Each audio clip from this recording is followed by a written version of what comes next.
A'udzubillahi minasyaitonirrajim. Aku berlindung kepada Allah dari godaan setan yang terkutuk. Enggak punya lekar ini. Ambilin Maul. Bismillahirrahmanirrahim. Dengan menyebut nama Allah yang Maha Pengasih lagi Maha Penyayang. Surah Ar-Rahman. Sekarang ayat ke-6 ya. Ayat ke-6. Kemarin sampai ayat ke-5. Kita enggak banyak-banyak aja, yang penting dua kitab ini terselesaikan sampai suruk. Ayat yang ke-6, wan najmu wasyajaru yasjudan, dan najm tumbuh-tumbuhan, wasyajaru dan pohon-pohonan, yasjudan keduanya sujud kepada Allah. Di ayat ini Allah Subhanahu wa taala ayat ke-6 menjelaskan di dalam tafsir Jalalain, yaitu an-najmu itu adalah tumbuhan yang tidak berbatang, tumbuhan yang tidak berbatang. Misalnya apa? Rumput-rumputan gitu ya, yang enggak ada batangnya, padi ya, yang enggak ada batangnya. Wasyajaru ya, dan pohon-pohonan ada batangnya, ada batangnya pohonan itu. Yasjudan, semuanya sujud kepada Allah, tunduk patuh kepada Allah Subhanahu wa taala. Di Allah Subhanahu wa taala di ayat ke-6 ini menjelaskan ya, makhluk Allah berupa tumbuh-tumbuhan, pohon-pohonan, semuanya sujud kepada Allah.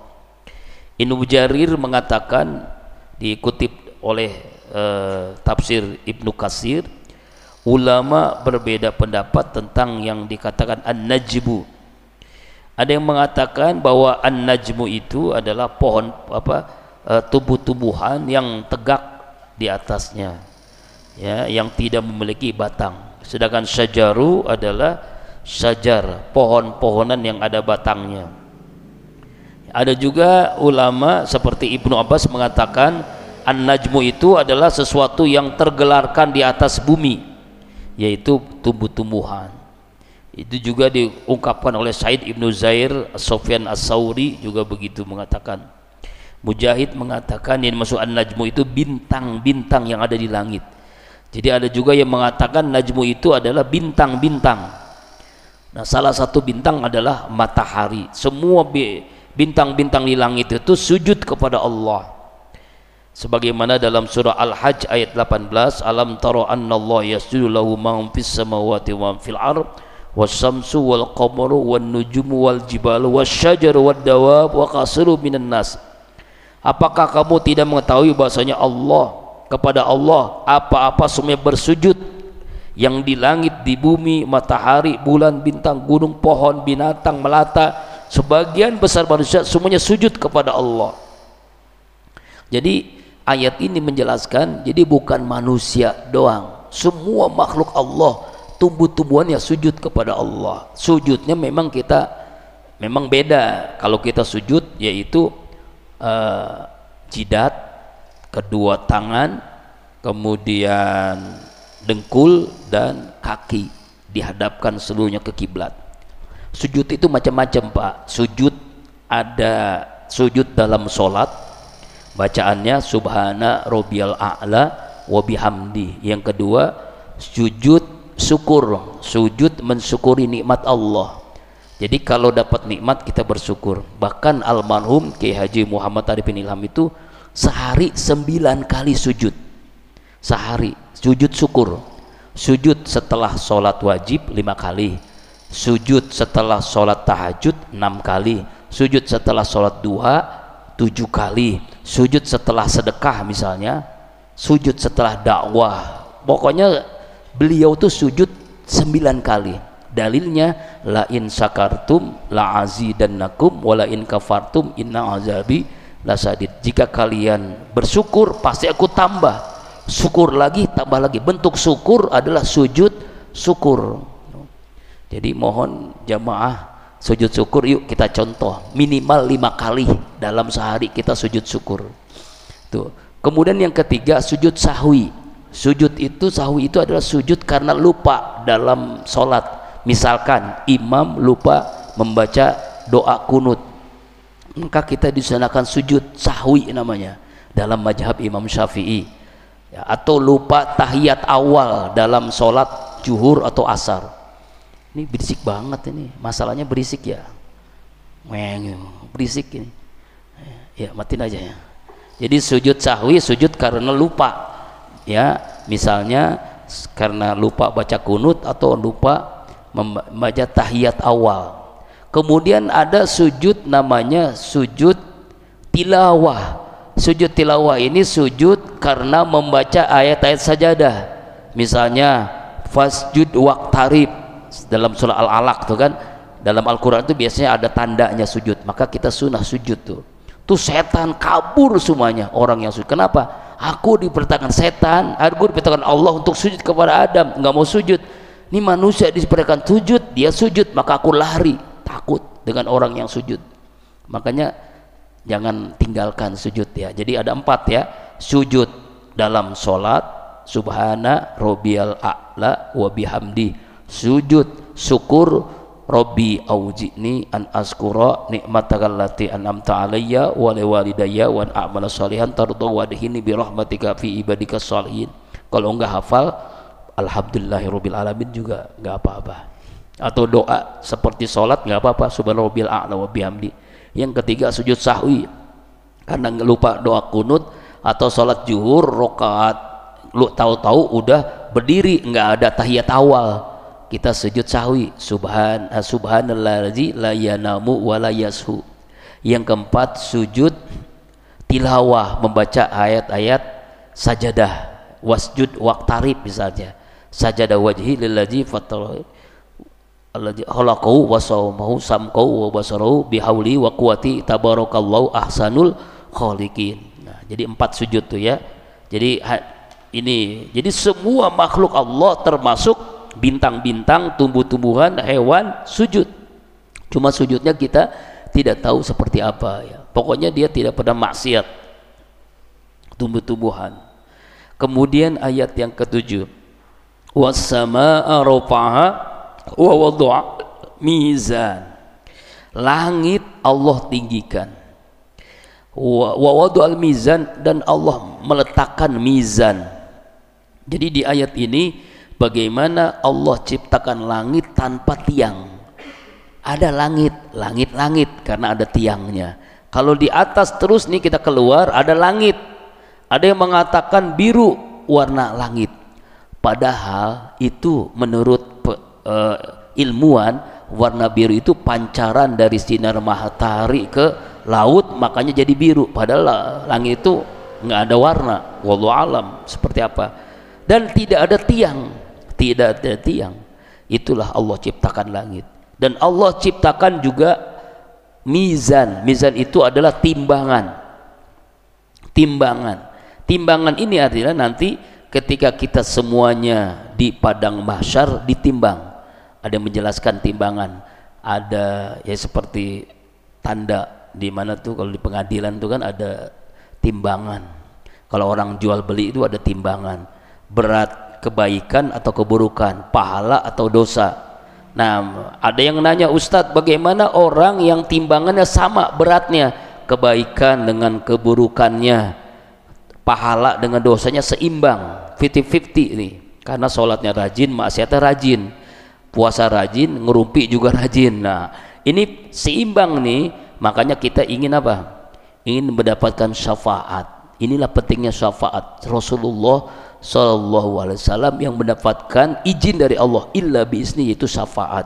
Nah, ketika kita di dunia banyak sholawat, maka Rasulullah memberikan syafaat yang tadinya sama mizannya jadi berat kebaikannya, ya kan? May ya'mal misqala dzarratin khairan yarah wa may ya'mal misqala dzarratin syarran yarah. Ya, melakukan kebaikan sekecil apapun akan dibalas, sekecil apapun keburukan akan dibalas. Makanya kita diberikan oleh Allah, diutus para nabi dan para rasul.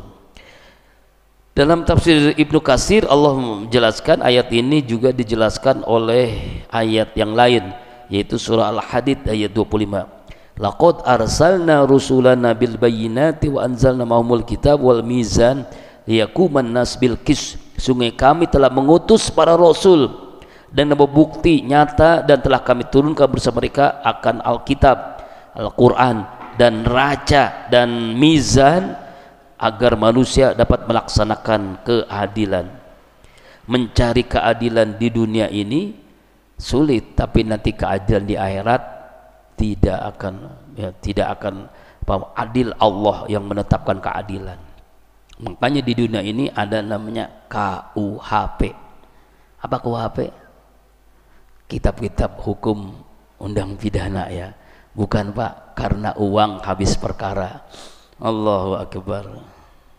Nah itulah, jadi intinya adalah di ayat yang ke-7 Allah menciptakan langit tanpa tiang, Allah tinggikan, dan Allah meletakkan mizan yang nanti kita akan mendapatkan mizan itu.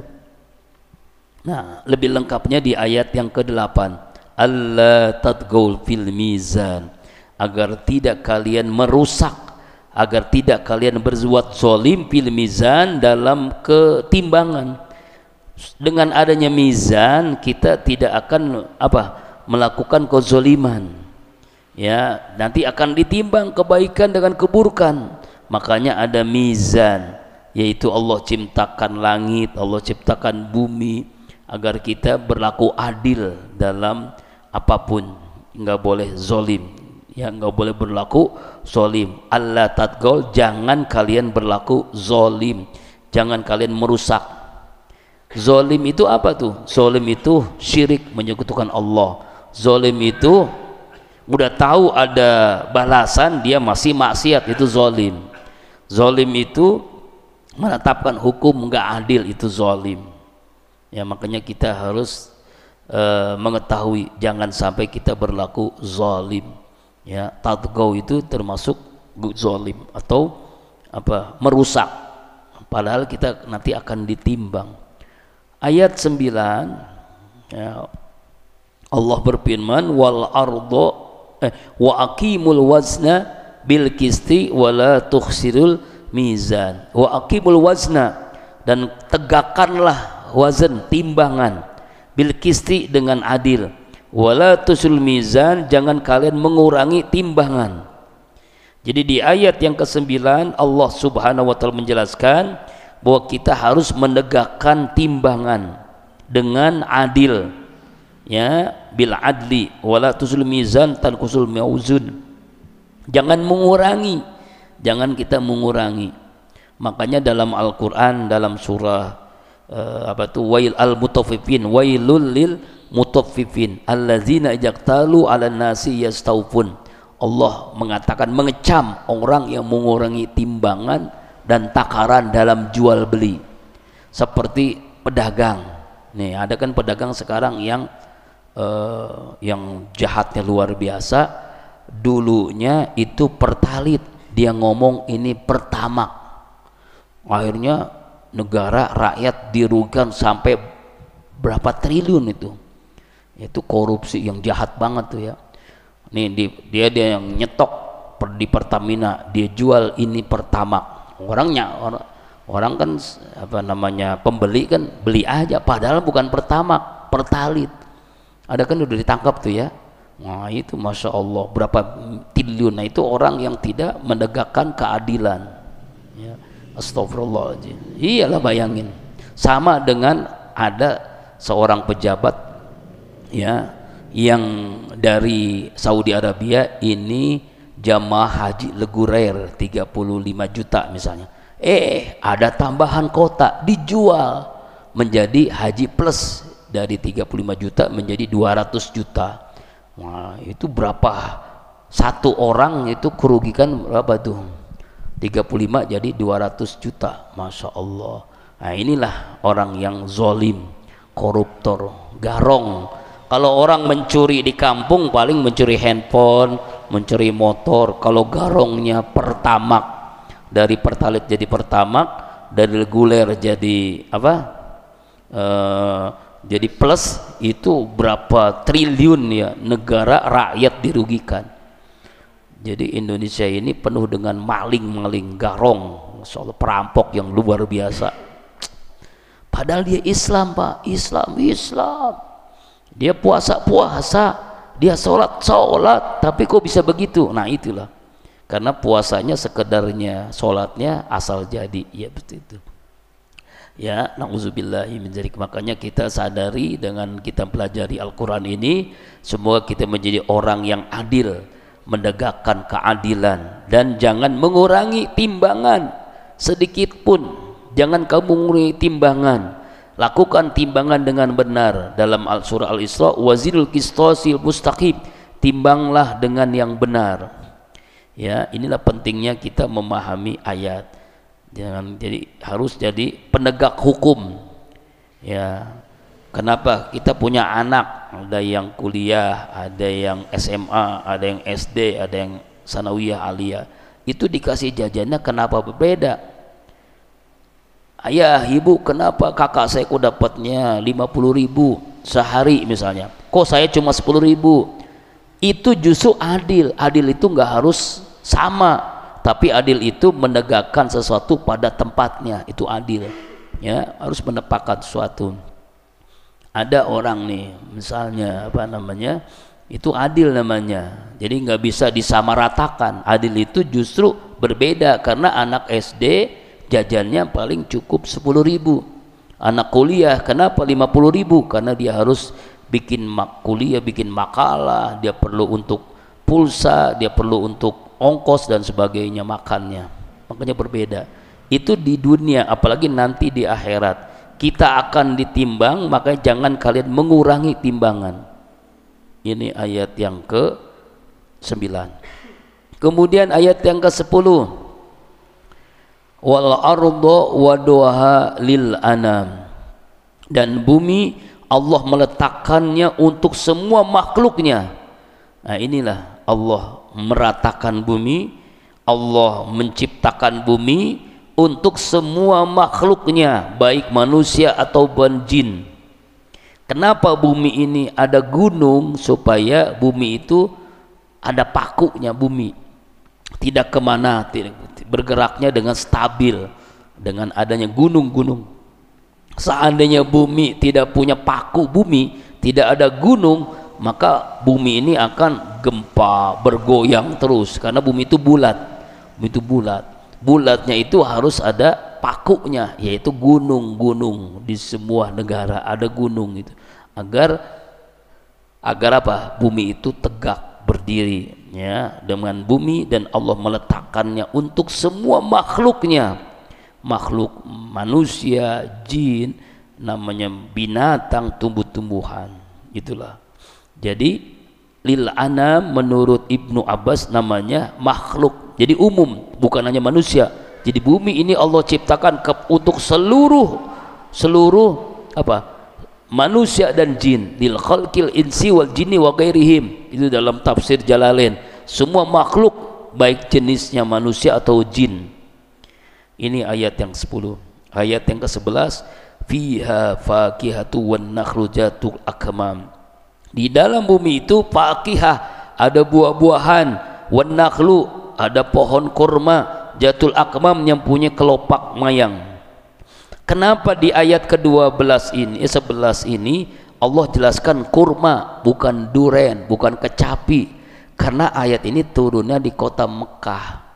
Seandainya turun di kota Dumek atau di Depok, mungkin dijelasin duren, kecapi dan sebagainya. Kenapa kurma? Dan ternyata penelitian menurut ilmuwan, kurma itu adalah buah-buahan yang paling tinggi gizinya, vitaminnya, proteinnya. Kenapa Rasulullah SAW ketika buka puasa dan sahur selalu makan kurma? Sebelum apa, ketika buka puasa, zam-zam dan kurma. Zam-zam minuman tinggi, mineralnya tertinggi di dunia, makanya sehat. Kurma mineralnya, kandungan vitaminnya, gizinya luar biasa tingginya. Makanya kita sunnah buka puasa itu jangan penggorengan, jangan lontong. Boleh nanti setelah minum air putih hangat atau zam-zam. Kalau bisa apa, minuman selain zam-zam yang murni, yaitu kelapa, air kelapa, itu murni itu, makanya sehat. Kalau orang minum air kelapa, kelapa Jawa, kelapa hijau, itu ya, tuh baru kurma. Kurmanya sunahnya ganjil. Kenapa? Innallaha witra yuhibbul witr. Sungguhnya Allah tuh ganjil, suka dengan yang ganjil-ganjil. Jadi makan kurma buka puasa, kurma yang ganjil 1, 3, 7, 999, silakan. Insya Allah nggak bisa sholat tarawih kebanyakan. Itu juga mau sahur juga begitu. Sebelum kita makan besar, minum air putih hangat dengan kurma, itu menyehatkan. Bahkan ada penelitian sunnah selesai kita sahur ya atau buka puasa, siapkan kurma 3, lalu taruh di air di gelas putih, kita simpen, nanti untuk sahur kita makan kurmanya, minum airnya. Atau ketika sahur taruhin kurma 3 biji, taruh air, simpan, nanti diminum menjelang buka puasa. Itu namanya tibun nawawi. Dalam sebuah hadis itu menyembuhkan 40 macam penyakit. Air rebusan rendaman kurma, masya Allah. Saya tuh ini Ustadz nih baru mengamalkan baru-baru ini karena dapat dari penelitian. Jadi ternyata rembasan air dari kurma itu menyembuhkan 40 penyakit. Coba amalin ya, 3 kurma ditaruh di air, disimpan, mau sahur mau buka, kita simpan, habis buka 3 kurma taruh air, nanti minumnya waktu sahur, airnya diminum, kurmanya dimakan. Nanti juga taruh lagi begitu 3 kurma dengan air yang hangat, nanti kita minum ketika buka puasa. Itu menyehatkan dan menyembuhkan berbagai penyakit. Bahkan dalam hadis 40 macam penyakit. Wallahu alam. Nah, coba amalkan ya. Nah, pohon kurma. Kemudian zatul akmam yang punya kelopak mayang. Apa itu kelopak mayang? Jadi kurma itu kan ada 2, kurma basah, kurma kering. Ya kan? Nakhl ya. Nah, kurma ini mempunyai kelopak mayang.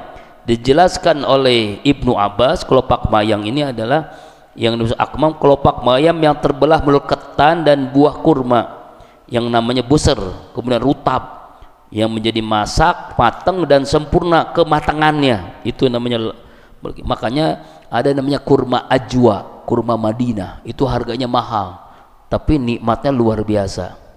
Itu saya pernah dulu di waktu haji umroh itu, masya Allah, kita mencari kurma yang terbaik, kurma Nabi, kurma ajwa.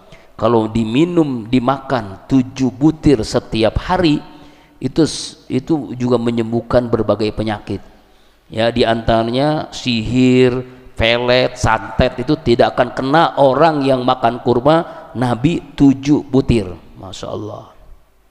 Yang penting jangan kurma kurma Israel. Nah, itu jahaya, jahat nih, ada orang Israel jual kurma ke orang Islam mau puasa. Makanya hati-hati, itu ada merek-merek tertentu dia adalah kurma Israel ya. Ini kurma.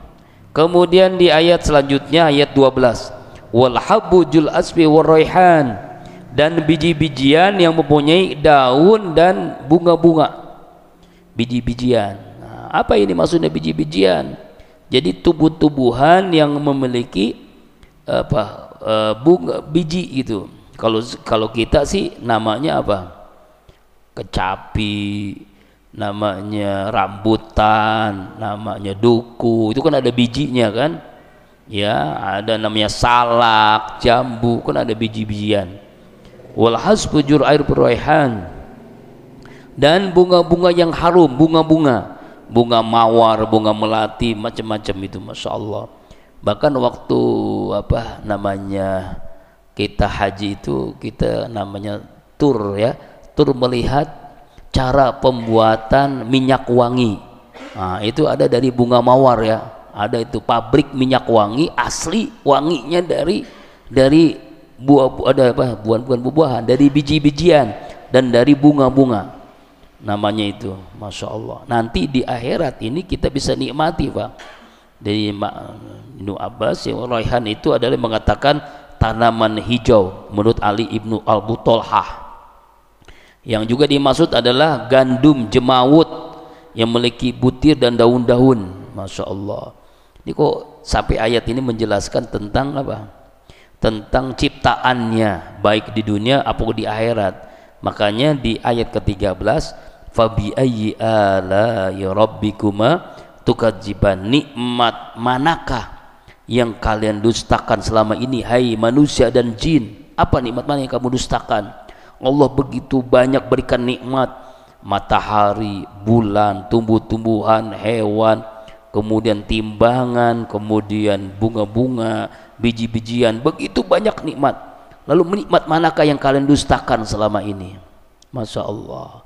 Makanya ibadah itu ada 3 kategorinya: ibadah budak, ibadah pedagang, ibadah orang merdeka. Ibadah budak, dia berpuasa, dia sholat terpaksa, merasa berat, namanya budak kan. Kenapa ente sholat? Karena takut kalau nggak sholat masuk neraka. Kenapa ente puasa? Kalau nggak puasa saya masuk neraka. Budak, terpaksa, berat. Yang kedua, ibadah pedagang. Kenapa ente puasa? Karena pahalanya besar, menghitung-hitung pahala, menghitung-hitung apa? Rezeki, duit. Nah ini pedagang. Mengapa ente sholat? Supaya dapat pahala besar. Boleh, tapi ibadah pedagang. Yang paling hebat ibadah cinta, ibadah orang merdeka. Kenapa ente ibadah? Karena cinta dengan Allah.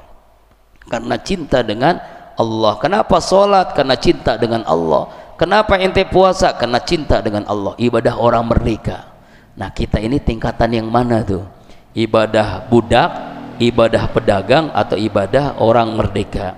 Ibadah karena syukur penikmat Allah. Itulah Rasulullah SAW ketika beliau sholat tahajud, lama panjang berdiri ruku sujudnya.